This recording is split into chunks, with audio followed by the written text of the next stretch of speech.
Welcome back to the Neutral Zone. Today we're going to be starting our 2024 college football preview series. As you guys can see, we're going to be going over the defending national champion Michigan Wolverines. Last year, this is how we found a lot of you guys in our preview series, so it's going to be really fun. If you guys like these type of videos, please stay tuned for more. Let us know in the comment section what teams you guys want us to do. I'm going to always subscribe, hit that notification bell so you don't miss a single upload. The preview series is my favorite series that we do on the channel. This is our second year doing it. It's kind of fun to predict where we think teams are going to finish, my dad and I, to see where we were wrong and where we were right at the end of the year. But with all that being said, let's get right into it. Dad, obviously you're a big Ohio State fan, so we're gonna knock out Michigan early. Obviously, the defending national champions, I think they deserve to be talked about first. They come into the year with the FPI rank number 12 on ESPN, with a projected win-loss record of 8.3 and 3.9, with only a 7% chance to win the Big Ten. So I'm gonna go ahead and kick it to you before we get into their roster moves and everything like that, and their returners and key losses. What do you feel about their team from last year and stuff like that? Yeah, so due to Michigan, they stuck with their brand of football. They were able to win a national championship. Obviously, I dislike Michigan as an Ohio State fan, but I can't do anything but give them credit for the way that they persevered last year. And if you remember, last year was crazy for them. They lost Harbaugh for a number of games due to suspensions, and they were able to keep rolling. And it wasn't a light schedule. They beat Alabama, they beat Ohio State, they beat Penn State, and we can keep going down the line. So I don't think anybody can take anything from them unless you want to call them, cheating. But I don't think anybody can take anything from them and that national championship that they won last year, which really was a culmination of doing things the right way, staying with their brand and their style, holding players or keeping players until their senior year, and then it all just kind of matriculating at once. The problem with that ideological system is that after you lose people, after it basically peaks the next season, and as Stephen has showed here, they lost a lot of players. So I think their entire offensive line, we talk about Blake Corum, who meant so much to them, J.J. McCarthy, Roman Wilson. So this Michigan team that we roll out this year is going to be vastly different than the team we saw win the national championship last year. I'm not going to say they can't be good. The problem is a lot of these guys we just don't know. Donovan Edwards is returning, and we know he was in the 2 deep and got a lot of carries. Running back, he's on the cover of College Football 25. He's murdered Ohio State for a couple of seasons. But beyond that, there are not a bunch of people that we know. We know Will Johnson is going to be one of the top returning corners, and that we know Loveland is going to be one of the top returning tight ends. We don't know much about their incoming quarterback, and I don't even want to mispronounce his name, but their incoming Orgy? Is that how you say it, Orgy? Yeah, not to cut you off, he didn't throw a pass last year. Right, and that's what I said. We don't know much about him. He's supposed to be an athletic freak, but we don't know much about him. And we don't know much about their receivers, that new offensive line, like I said, may have up to 5 new starters. They have some players on defense that are returning, but this is a completely different team than we've seen in 2023. I don't put anything past them. I think this is a playoff team, but I would not be willing to say that this is a championship caliber team, the same way that I at least was willing to give them credit for possibly being a championship caliber team last year. What's your thoughts, Stephen? So those of you guys who found the channel last year knows that I was high on Michigan the entire season. I was early on saying that they were going to be the national champions. I also said that they are the most complete team in college football. So I might have been, I guess, a Michigan fan favorite here on the channel, if you want to say that. This year, I'm not going to feel the same way. I think the losses are going to be very magnified. J.J. McCarthy obviously moves on to the NFL. He wasn't a great quarterback, but he was a lot better than 90% of the quarterbacks in college football. And I think when you move from a quarterback who has no college football experience as far as throwing the ball, they brought him in every now and then to do like wildcat type direct snaps and stuff like that to run the ball. But we're talking about a guy who's never thrown the ball at a high level college wise. You have to play Ohio State, you have to play Texas, you have to play Oregon. I don't think he's going to be the answer. I know they have Jaden Davis, who's the incoming true freshman. So I think he realistically can fight for that starting spot when you have a guy who's never thrown at the college level. Yeah. Obviously, you lose Blake Corum. I don't think Donovan Edwards is a huge step back from him. So I don't think that situation is going to be terrible. But you lose Roman Wilson. I think you lose Cornelius Johnson as well, if I'm not mistaken. Zach Mm-hmm. Zinter's gone. He's their best offensive lineman. Chris Jenkins was their best defensive lineman. You lose, obviously, Mike Sammer still to the draft. Keon Sabb transfers, I think, to Alabama, if I'm not Alabama, mistaken. yeah. So you lose a lot. I still think the defense is going to be the focal point of this team. I think the defense can keep Yeah. them in games. They're going to have one of the best front sevens in college football. But I think at the end of the day, we saw a situation like my Clemson Tigers last year, who had a top 5 to 10 defense and couldn't do anything offensively, and we lost a lot of games that way. Now, do I think they're going to look as bad as Clemson did last year? No. But I think with so much roster turnover and not enough key additions, when you look at transfer portal wise, they're like a Clemson where they don't hit the portal heavy like an Ohio State, a Colorado, or Florida State. I don't know how good this team can be.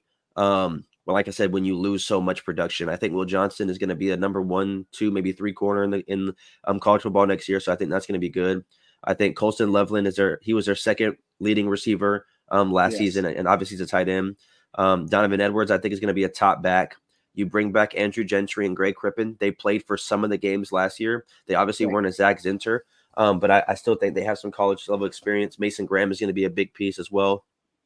But I just don't know how good this team can be when you don't have a top 10 recruiting class and you didn't have a big transfer portal class and you lost damn near everything.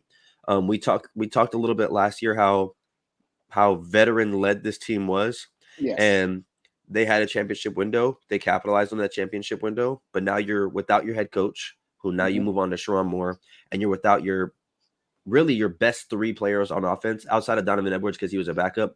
Your best 3 players on offense, being McCarthy, Corum, and Wilson, are gone.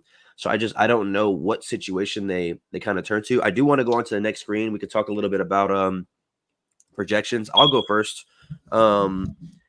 I have their ceiling at 11-1 and their floor at 7-5. I have them going 8-4, and I think a lot of people can say it's a hot take. I think the USC Michigan game is going to be really good. I think a lot of people harp on the way USC looked last year with how bad their defense was, but I think USC can compete with anybody in the country. Now, do I think they can beat anybody in the country? That's a different question, but I think USC can compete with anybody in the country.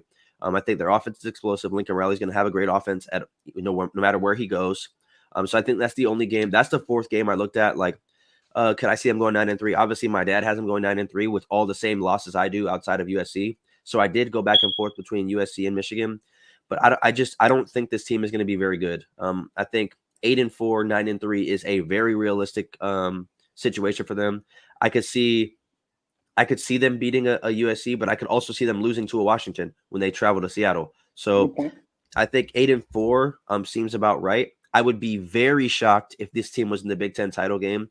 And to counter what you said earlier, I don't think this team is a playoff team. I don't think this team can win more. I don't think this team can win double-digit wins this year in the regular season.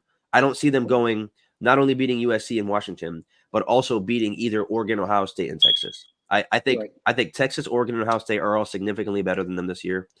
So if they were to get to 10 wins, I would be absolutely shocked. So I think 8-4, 9-3 is realistic. Obviously, Michigan fans are going to say differently, but that's kind of the way I view it.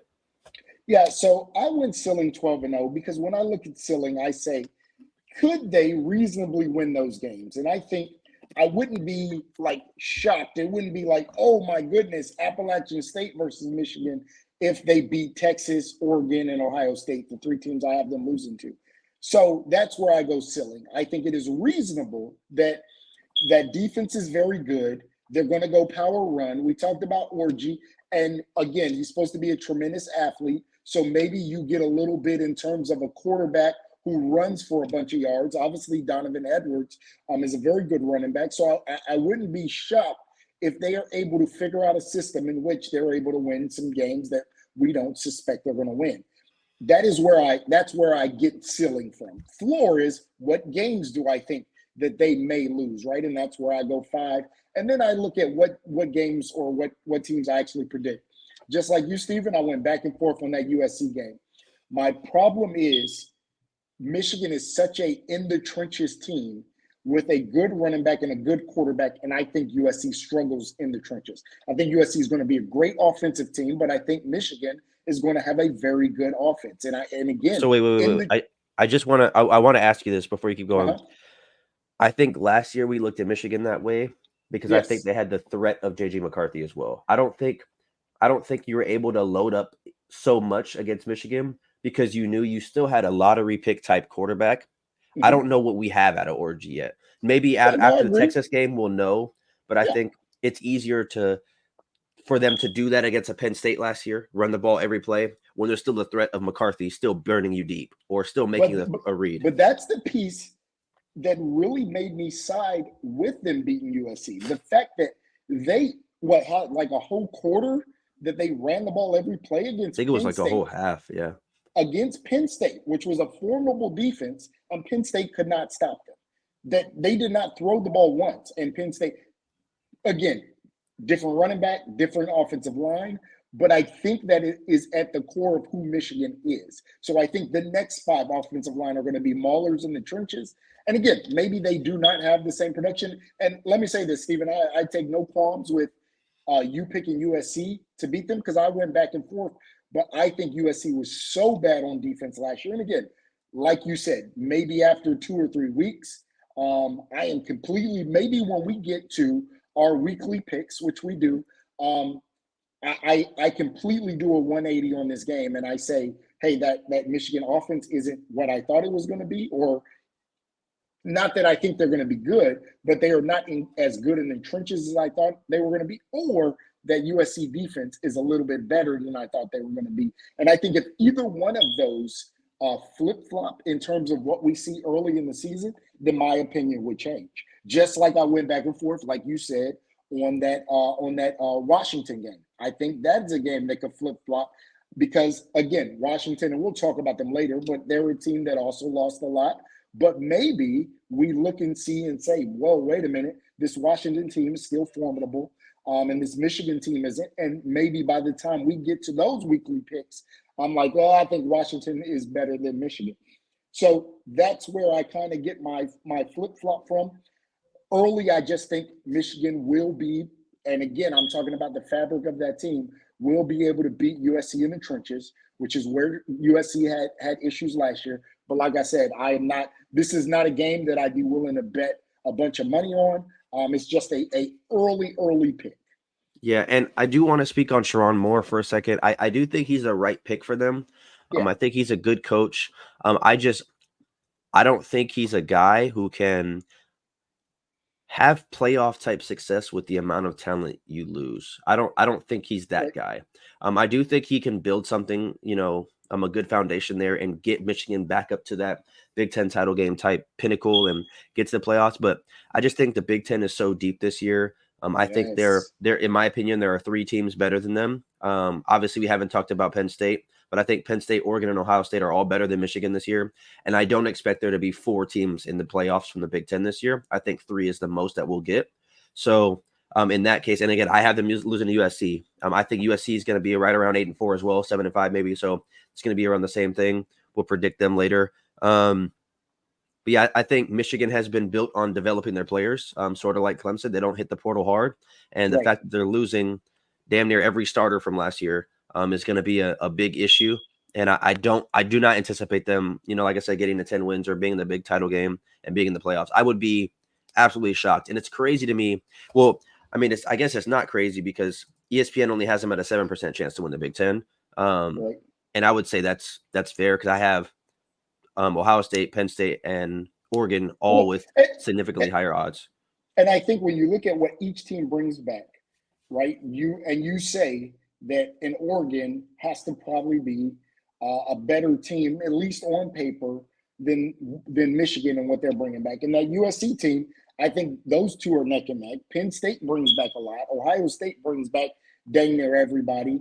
So when you look at what Michigan lost versus what everybody's bringing back, when you bring two title contenders, or really three title contenders. And again, we'll see what Washington is. But when you bring three title contenders over into a conference, yeah, Big Ten is going to be tough next year. Yeah, definitely. But this is going to wrap up our first episode of the 2024 college football preview series. We obviously did Michigan. It was very fun. Let us know in the comment section what you guys think. Always Like, subscribe, hit that notification bell so you don't miss an upload. We're going to continue to push these out every 2 days. The next one we're going to do is Florida State. We're going to push that one out either Friday or Saturday morning. We're publishing this one on Wednesday, June 5th. So we look forward to hearing from you guys. Hopefully we find a lot of you guys, new Michigan fans as well. You guys might not be happy with my picks this year, but last year I was picking you guys to win the national championship, and you guys did. So we will see you guys then. Thank you guys so much. Peace out, everybody. Peace.